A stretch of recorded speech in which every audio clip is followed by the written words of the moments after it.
Iya, pemirsa masih di toko kita, masih bersama dengan cendekiawan Muslim, Profesor Komarudin Hidayat. Prof, ini bicara mengenai Idul Fitri, kemudian kita bicara mengenai agama, begitu ya. Bagaimana agama tidak lagi dijadikan sebagai politik identitas. Agama justru menjadikan, tadi Prof katakan bahwa ini adalah rahmatan lil alamin, begitu ya, menjadi pemersatu, begitu ya. Ini bagaimana, Prof? Bisa kita mencapai ke arah situ? Iya. Dalam konteks global, ketika kapitalisme itu begitu agresif, maka orang itu resah butuh rumah. Rumah itu berupa identitas, satu etnis, kedua agama. Maka di berbagai negara pecah, kemudian muncullah identitas dan agama etnis menyatu.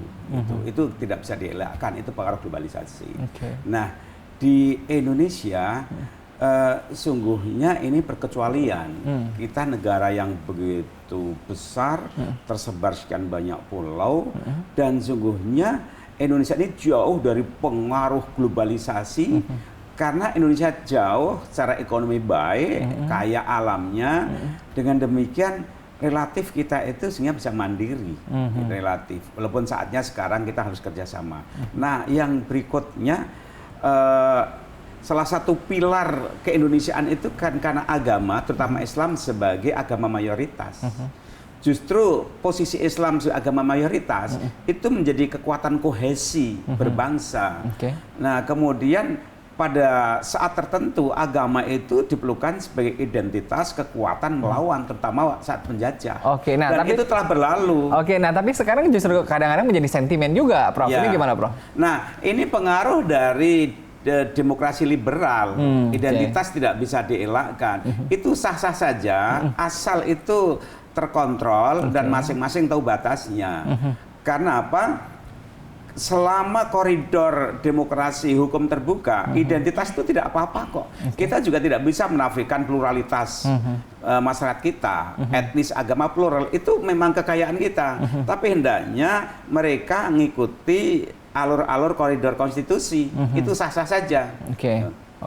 Nah, Prof, balik lagi tadi, ini kalau kita bicara, ini kan ada istilah nih sekarang ya, pasca Pilpres sendiri ada istilah people power, itu ya. Tadi agama menjadi sentimen, kemudian juga tokoh-tokoh begitu ya, pemuka agama, mereka menggunakan masanya begitu ya, ada istilah people power sendiri. Kalau Profesor Komarudin Hidayat sendiri melihatnya bagaimana sih fenomena ini? People power itu yang lazim dipahami dan terjadi ketika demokrasi dibungkam, tidak ada jalur menyampaikan ekspresi, maka tergumpal kekuatan, dan itu terjadi untuk melawan penguasa yang tiran. Tapi di era demokrasi itu tidak cocok, karena semua saluran terbuka. Pers bebas sekali, parpol bermunculan, LSM bebas, jadi tidak cukup alasan people power itu. Karena people power itu kan muncul ketika aspirasi terbungkam. Ini kan bebas sekali. Ini jadi nggak, kalau Profesor melihat nggak terbungkam gitu ya aspirasi ya? Iya, justru bebas sekali. Yang ada itu kan bagaimana kebebasan jangan jatuh pada anarki. Jadi kebebasan itu harus ada dampingi hukum. Tanpa hukum maka kebebasan akan rusak anarki. Tapi kalau hukum terlalu kuat jadi tiran. Nah, Indonesia ini kan harus seimbang. Yang dalam bahasa teknis keseimbangan antara civil liberty dan national security. Jadi kalau kebebasan ini merusak kehidupan berbangsa bernegara, kebebasan harus dibatasi. Tapi kalau demi keamanan terlalu kuat, ini juga tidak boleh. Nanti membatasi kebebasan berekspresi. Jadi ini harus seimbang. Di Indonesia kesan saya sejauh ini sudah cukup seimbang. Cukup seimbang. Tapi ada istilah juga begitu, people choice versus people power. Karena melihat begitu ya. KPU sendiri sudah merilis hasil resmi rekapitulasi yang menjadi people choice lah, katakan begitu ya kita. Tapi ada juga begitu ya, ternyata hasil dari ini tidak sesuai dengan logika atau maunya dari beberapa people power, benturan antara people choice dan juga people power. Gimana melihat ini? Yang namanya pemilu dimanapun pasti ada tuduhan kecurangan, dimanapun dan ribut. Lebih-lebih negara besar plural itu pasti. Tapi pertanyaannya kan seberapa besar kecurangan itu, bagaimana pembuktiannya, bagaimana mekanisme penyelesaiannya. Gitu. Nah, dan dari awal makanya dibentuk KPU Bawaslu, ini independen. Saya termasuk pansel KPU Bawaslu itu syaratnya harus independen, dan ini kan produk dari DPR. Oleh karena itu, pemilu pilkada itu bentuk dari kedaulatan rakyat yang disalurkan lewat institusi. Nah, kemudian kalau tidak puas, tidak apa-apa, ada mekanismenya. Itu sah-sah saja tidak puas. Jadi di era keterbukaan sekarang ini sungguhnya sulit untuk curang secara masif. Karena apa?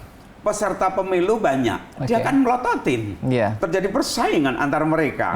Mereka kan tidak mau dirinya jadi korban. Yang kedua, sekarang ini masing-masing orang punya handphone. Media massa juga leluasa sekali, dan lalu bertahap perhitungannya dari bawah terus. Saya pernah jadi ketua Panwaslu ya, itu dari bawah itu kan bertahap, ada saksi tanda tangan. Jadi sekarangnya sulit, untuk curang itu sulit. Tapi kemajuan teknologi kadang-kadang berbanding terbalik, Prof. Kalau kita lihat, kita bicara mengenai hoax begitu ya. Sekarang banyak tuh yang viral-viral, katanya ada yang real, tapi juga ada yang digoreng, begitu kan?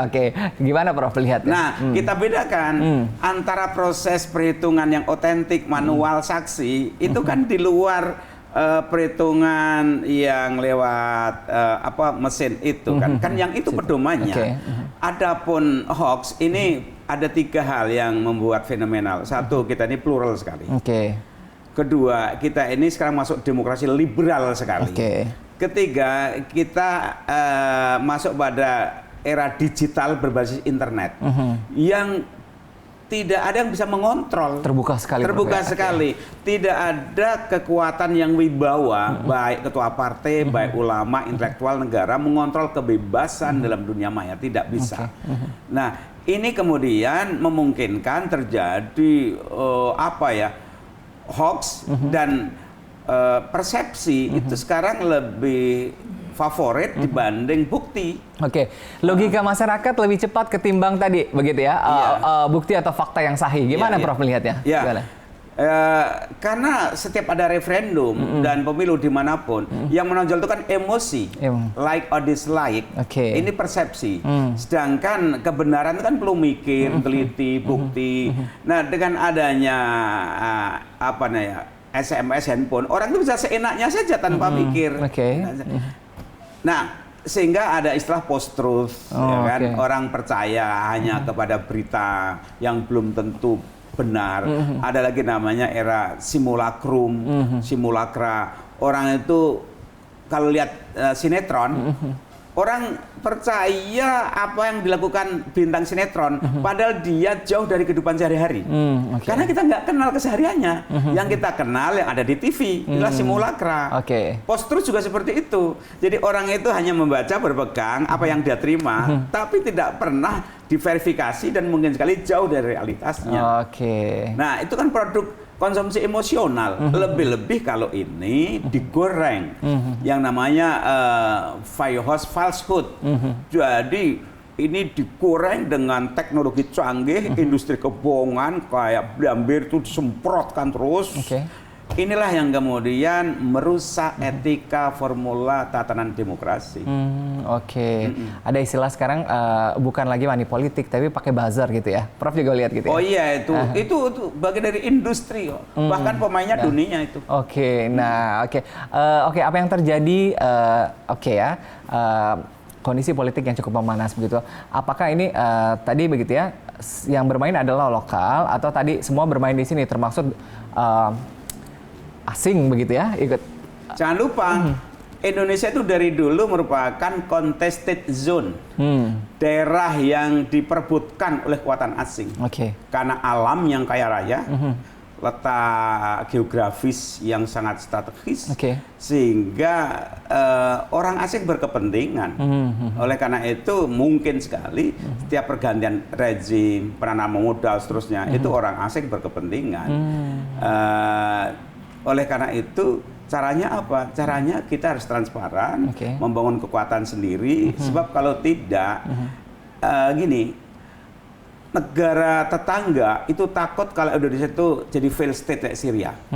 Syria itu penduduknya hanya berapa juta, 10 juta, 14 juta. Ketika gagal, membuat repot negara tetangga, termasuk Eropa. Bayangkan kalau Indonesia sekian ini gagal, wah itu kan kacau Asia. Dan itu negara lain tidak mau Indonesia itu gagal. Tapi mungkin sekali ada orang yang takut Indonesia itu maju. Sebab kalau maju, akan mematikan sekian banyak industri-industri luar yang tadinya jual ke sini, kita nggak perlu. Oke. Jadi kita bisa melihat dua sisi ini begitu ya. Oke. Ini makin menarik pemirsa kalau kita bicara mengenai people choice dan juga people power begitu ya. Dampaknya, konsekuensinya tadi sedikit sudah dibuka oleh Profesor Kamarudin Hidayat. Akan lebih dalam lagi di segmen berikutnya. Jangan kemana-mana, kami akan kembali tetap di Toko Kita.